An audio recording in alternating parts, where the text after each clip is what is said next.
Welcome to Musou Abyss. I am Rogue Dubs. In today's video, we are going to be going over the updates that have been posted to the Musou Abyss account on X. If you are not following this account and you want to be up to date on what's going on with the game, I highly recommend you follow it. I will put a link to the X account in the description of this video. So to get started, here we're going to look at the first post here. What we're going to do, these videos are playing. We'll read the post, then we'll watch the video together. This will be my first reaction to these videos. I've not watched really any of them. And I'll also give you my interpretation reaction to what the translation is telling us about the update. These are posted by Hirata, who is the main producer of the game, very involved with marketing and development of the game, which was awesome. So the first reveal here from the 29th of January, the main character, Shion from Dynasty Warriors Origins, makes her eagerly awaited debut. This is Zhuo for English translation. She features a unique action flow that switches between 3 types of weapons: sword, gauntlets, and spear to fight. And her Musou dance can also be unleashed in 3 variants chosen per weapon. So unique action flow to me says unique actions X attacks. So if you get 8, you would need 8 skill before you can do this. That would be my guess, is they're talking about unique actions, EX attacks, having 8 skill in order to switch. Maybe she starts with the sword, and then you get the ability to switch between them all. Maybe she starts with all of them. But that's a super cool idea, being able to switch what weapon you're using. Ming Huo is another character that does something like that with his mushroom and tree version of his club. And I think it's a really cool design idea.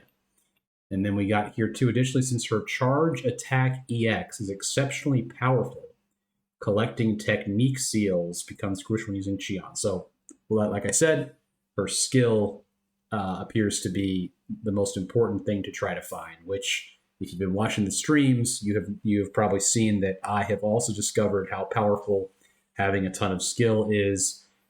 If you get to 18 skill, getting that boost to your elements is incredibly strong. So with that being said, let's take a look at the video and see what it looks like.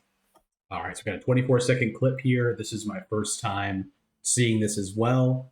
Wanted to take note of the fact that across the bottom we see 2 Wei, 2 Shu, and 2 Wu characters, which is really cool, very fitting for the Origins theme of having the choice between the 3 factions. I really love that. Let's take a look at this this clip here. It's got the sword out. And then a Musou, which looks very strong. That finisher looks crazy. Okay, I'm just seeing the sword. Okay, he swapped to the gauntlets. That's the gauntlet Musou. Okay. Also looks very similar, but really cool. So I only saw the sword and the gauntlet there. All right. Next post here, also about Shion or Zhuo, receives the benefits of all unique tactics that target seals when used as a playable character. So what this means is it's the upgraded treasure version of, I believe it's Imperial Seal. I could be wrong, but it's the upgraded version of the treasure that says that you get the benefits of all unique tactics. And the way that works is, say you're using Zhahadun and you have Sun Tzu's barrier damage active. If you had that upgraded treasure, that as long as Sun Tzu was in your formation, you would get the barrier damage despite not being a Wu character. So what that means is Shion or Zhuo can stack any kind of barrier or flat attack or attribute attack scaling, regardless of the seals that they have. It does not mean that you can use the ones that target a person. So Diao Chan's buff of Lubu, Xiao Chao's buff of Zhou Yu would not work. You cannot stack all of those together, which would be crazy if you could, but you cannot do that. It seals specifically. So the next point here, when joining as a companion, it has the one-of-a-kind trait of appearing with the same affiliation seal as the player's character. So we're going to get into what the companion system is. That's explained above. It's basically a new system where you can have a companion officer join you during the dive into the abyss. So what that would mean is Ziluan will become, Wei will become, Tokugawa will become whatever. My immediate thought for this is it makes finding MYS that much easier. If you are using a Sanada character and he is Sanada, that's one less Sanada you got to find. That's something popping into my mind right now immediately. The Zhuge Liang setup with it needing so many Shu is also easier. And then last note here, enjoy his unique performance inspired by Dice Wars Origins is the thing there. This is the Japanese text. It, I assume, says what we just saw. We see a plus 2% over here for something. I did not read the Reddit post if there was one explaining what this says. If you are able to in the comments, let us know what these say. That would be awesome. But that is what we got here. And the important stuff is this that Hirata mentions. All right. So this is the explanation for Retinue Generals. The new system, Retinue Generals, added in the main content set, allows you to bring all heroes along as retinues. Additionally, a support effect called Retinue Active Traits is provided, and through bond level that accumulates by having them as retinues, the switch time is extended and traits are unlocked. So let's try to piece together what these translations mean potentially. Bring all heroes along as retinues. I assume that doesn't mean you can bring all of them with you every time. I assume that means that you're able to bring people with you if you want to during your mission. Now, retinue active traits, as we see down here at the bottom, looks like there's an additional menu here for Wang Yuanji. Interesting to see a lock here on certain characters. I'm curious about that. I'm not sure what that could mean per se, but it looks like you have to unlock it as well.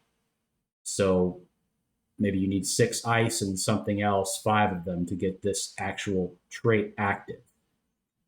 One thing I will say right off the bat is this is going to increase our power level even more. So does that mean we're getting traversal level 7? I'm not sure. We'll have to see, and we'll talk about later what could be coming next with Warriors Abyss in a later post on the X account. Let's move on from Retinue Generals. I'm sure we'll learn more about it. It'll be probably one of the main focuses to learn with the new DLC. One thing I'll also add here, it sounds like you're going to have to buy the DLC to get Retinue Generals, which I have mixed feelings on. I think having a core mechanic like that, locked behind DLC, I don't think will sit particularly well with people. It is probably going to be a major selling point, unfortunately. But if that is true, if it's not part of the update per se, if it's part of the DLC content, that'll be a topic of discussion for sure. For myself, I am planning on purchasing the DLC regardless, but I do understand if there is frustration with that, depending on how strong it is, depending on how necessary it is. Also, this bond level thing, I know I said I was going to move on. Now I'm not moving on. Bond level. So now we have bonds being introduced to the game, perhaps a new meter between all the characters. The game is just, if that's true, the game has added another layer of replayability and variance you can have with your run as far as which characters you bring with you. I think that's great. Going to be a great thing for the variety in the game.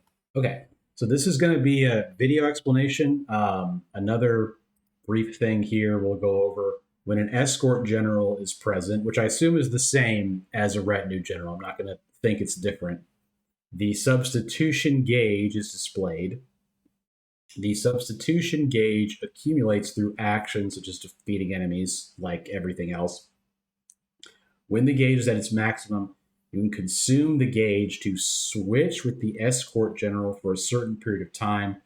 During the switch, you will not take damage from enemy attacks. Additionally, you can also consume substitution time to unleash a summoning technique. Okay, so this is very similar to the system in Origins, where you can summon, you can switch into Guan Yu and start using Guan Yu for a brief time, and they're super powerful, right? That's the ideal here, I think. And also, you're not taking damage. That's pretty cool. And I know when I will be using it. Oh boy. All right, so we also can consume time to unleash summoning technique. That sounds like a Warrior's Abyss. I mean, a Warrior's Orochi situation where you can consume parts of your gauge to do like the fade dashes with the wonder characters, things like that. But let's take a look at the video. Let's see what it looks like. All right, so the substitution gauge is here. We're using Ryu Hayabusa. Good choice. So we swapped him in for as long as he's there, not taking damage, of course. And then he gets to do his Musou. I'm not sure if that Musou is activated at the end or what, but it did not consume the Musou gauge of the main officer either. And so that's the whole clip. So we don't see them using the consuming it to do a substitution technique. I'm not sure what that would mean. Does it mean that they do a Musou attack? I'm not sure. I'm not sure what the button input's going to be either for that. It said left trigger on the controller. So left trigger will be the thing that activates the escort general, retinue general. All right, more about attendant generals. I'm starting to think these are different. I'm starting to think that attendant generals, retinue generals, and escort generals are different. And it could be that each character can be one of these three things: a retinue, an escort, or an attendant. So that's kind of what I'm leaning towards at this point. Attendant generals, according to Harada, feature a variety of effects for each character. By selecting attendant generals that match the operational traits of your operational hero or your playstyle, the range of builds will greatly expand. Try to find your own strongest tag team. So we're looking at various heroes here, and one of them is Ryu Hayabusa. So that makes me think that they're not different. So now I'm even more confused. But we're definitely seeing, the same kind of menu here. There's two options up top here. I assume this is like retinue, and then this is main. I do see a new currency up here in the top left. I'm not sure what that is per se. It's not the same color as Karma Embers. Maybe it is Karma Embers. I don't remember if it's up there or not. All right, so this is the Origins mode, which was revealed in an earlier tweet, showing off that there's an Origins mode and I guess regular Abyss mode. So this is a new mode in which the generals from Origins stand in your way as Lords of the Layers, Lords of the different realms that we've seen in the last one. Compared to the Layer Lords in the original mode, these formidable foes unleash far more varied attacks, making the struggle inevitable. Assemble your strongest build. Take on the challenge of conquering Origins mode. So they're making it seem like this is going to be harder. Let's look at the video and see how it looks. So off the bat here, we see we're using Ziluan. We have Nobunaga Oda as our attendant retinue general. We're fighting Guoja. And I'm wondering if there's going to be multiple different options for who you fight. And that's really cool if that's the way it is. And I will say that these attacks do look more challenging than Onigashira right off the bat. I'm wondering if they have any unique weaknesses either. So that's all we see, but that's very exciting, very cool. And I'm really curious to see what it's like. I bet you fight like Guan Yu at the end or something. It's going to be nuts. All right, more notes on Origins mode. Origins mode features fewer districts compared to the original mode, but it introduces special distortions where the heroes of Origins appear and provide support through special effects. You won't know which hero will appear until they do. You can make an educated guess from their faction flags displayed when selecting distortions. The key to clearing the mode is to maximize their assistance and build your strategy accordingly. So here we're seeing 4 out of 6. So I'm guessing that they mean by districts, they mean there's less phases, which means less heroes, which means more challenging builds potentially. There's different banners here. I assume this would be Wu, Yuan Shao, and Shu here. One thing to note, I wonder if you only can find Dynasty Warriors characters in Origins mode. Something to keep in mind. All right, more Origins mode notes here. The support effects of the heroes in Origins let you enjoy special effects that have never been seen before. For example, Dong Zhuo, who gives you a massive amount of glass droplets, karma embers, I assume, in exchange for taking all your relics. Liu Bei, who lets you form packs at once with the 3 heroes who gathered in the Peach Garden. Oath. Zhang Fei increases the number of heroes you can form packs with via the Great King Cauldron from 4 to 8. Very powerful. And more. Their effects are varied and diverse. So Dong Zhuo, does that mean that he'll give you karma embers and take your treasures? I could see where that would be worth doing if the amount is big enough. I mean, if you had like bronze bird or something, you just give that up. It's fine. Thinking how hard it is, giving up like Matsukaze would be kind of tough. I wouldn't want to do that, but we'll see. I mean, this is very interesting. I like Zhang Fei's the most here, giving you 8 options at King Cauldrons. I hate to say it, that sounds pretty crazy for the speed run. All right, moving on. So we are on to the character reveals. The first one, additional playable character set, Zhang Jiao. The Zhang Jiao character, newly depicted with fresh appeal in Origins, joins the fray in Abyss as well. His speedy action, wielding a tin staff and spells, leaves little room for openings and keeps enemies at bay. Additionally, he's an incredibly powerful ally with his unique stratagem, Blue Sky Already Dead. Probably not the correct translation yet. Boasting an overpowered performance that grants invincibility during mass summons. Invincibility during assemble, that is good. That is good. Mass summons, I think, means assemble. So let's watch the video and see what they have done with our guy, Zhang Jiao, our silly, silly guy. Some things to point out here. I don't see a retinue character here.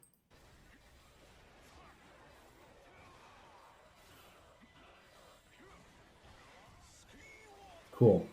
I'm liking the movement. I'm liking that attack is very strong in the game. Let's watch it again. I want to make sure I saw great AoE, long attacks. Looks like throwing the rocks. Another thing to notice for sure is that Zhang Jiao, the real one, is still in the formation. So that means you can get regular Zhang Jiao as well as Origins Zhang Jiao. So very, very good, very cool. The Musou looks really good. Should be a good character. All right. Somebody told me this was the one to see. So this is playable character set Dong Zhuo, who is going to get a big glow up from his Abyss form. Frankly, one of the characters that people always talk about being really hard and annoying to play. Let's see what it looks like here. Musou Abyss features the participation of Dong Zhuo, who was a pride of a powerhouse in Origins. Okay, dual halberds boasts an incredibly wide attack range that is unparalleled strength in group battles. Operational trait 1, who feeds on power, not only has the effect of multiplying the possession mark of power, by 1.5 times, but also provides high risk, high reward performance where attack power increases and defense power decreases based on the number of power marks. So that to me seems like it is giving you plus 50% vigor emblems, but the more vigor emblems you get, the lower your defense gets. Very interesting. Sounds incredibly strong. Glass cannon type stuff. Dian Wei mains are rejoicing. Mutton. Let's take a look at what the video will show us. All right, so we're seeing the dual halberds here. Wow. Look how fast he is. Oh my gosh. Wow. And that's his X attack. His X attack is Zhang Jiao's Musou. Wow. And his Musou's a giant earthquake. Okay. This guy is going to... This looks like one of the stronger characters in the game, potentially. Not trying to get too ahead of myself, but they cooked on that one. That looks nuts. I mean, the attack speed, like this section here, after he does this one. Well, that's just the Musou. The one before that, where it's just how fast he was moving, is really nuts. I think he's really strong, potentially. All right. Here he is. This is Origins Lu Bu, which is kind of interesting. The unrivaled warrior who instilled despair in countless players with his supreme martial prowess. Lu Bu from True Musou Origins joins the fray in Musou Abyss. His action performance is without a doubt the pinnacle of strength. With overwhelming firepower, range, and speed, he crushes any foe in his path. The operational trait Supreme Martial Might allows you to endure an attack that would otherwise reduce your health to 0 by consuming the Musou gauge. When combined with Louis Bu's attack capabilities, it creates an unstoppable perpetual motion machine that's like giving a demon an iron club. So he has damage conversion as a trait. He has the capstone for strength as a trait, which is pretty nuts. Means he can probably clear any content in the game. Let's take a look at this video. I'm sure it's going to be crazy.